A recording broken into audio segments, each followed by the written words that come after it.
అదేవిధంగా BRS party కూడా మరి మేము ఇన్ని వేల కోట్లు జూబ్లీహిల్స్లో ఖర్చు పెట్టినామంటే ప్రచారం చేస్తున్నటువంటి పరిస్థితుల్లో మరి బోడబండలో ఉన్న పరిస్థితి ఏంది, కనీసం రోడ్డు లేనటువంటి పరిస్థితి, డ్రైనేజీ సమస్య పరిష్కారం లేనటువంటి పరిస్థితుల్లో మరి మీరు ఖర్చు పెట్టినటువంటి డబ్బులు ఎక్కడ పోయినాయో మరి బీఆర్ఎస్ పార్టీ చెప్పాల్సినటువంటి అవసరం.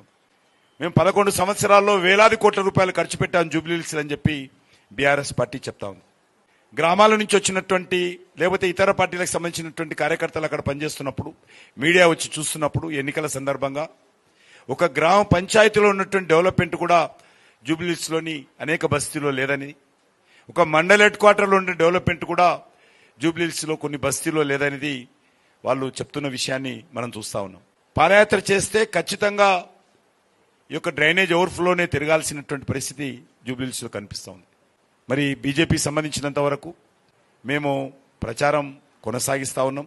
మరి ప్రధానంగా కాంగ్రెస్ పార్టీని సందర్భంగా నేను ప్రశ్నిస్తా ఉన్నాను. మీరు గత 2 సంవత్సరాలలో తెలంగాణ రాష్ట్రంలో ఇచ్చినటువంటి గత ఎన్నికల సందర్భంగా హామీలేంటి, మీరు ఆ గ్యారంటీలు ఏ రకంగా పరిష్కారం చేశారో చెప్పాల్సినటువంటి అవసరం ఉంది.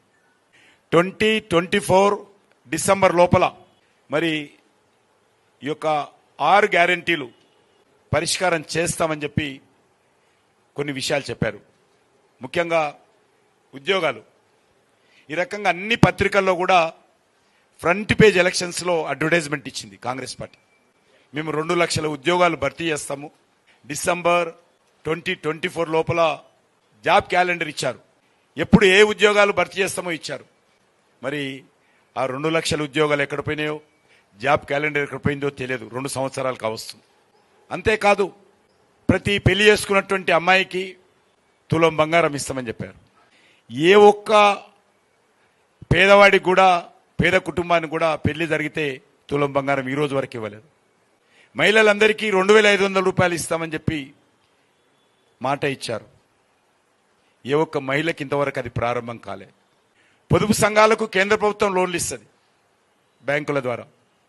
ఈరోజు మోడీ గారు నిర్ణయించారు 20 లక్షల వరకు. గతంలో 2 లక్షలు, 3 తర్వాత 5 తర్వాత 10 అయింది. ఇప్పుడు 20 lakhs మ్యాక్సిమం ఇస్తా ఉన్నాం మేము.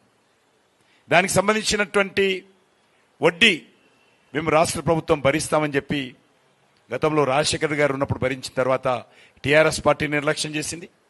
మొన్న ఎలక్షన్స్ హామీలో ఇచ్చి వీళ్ళు కూడా నిర్లక్ష్యం చేయడం జరిగింది.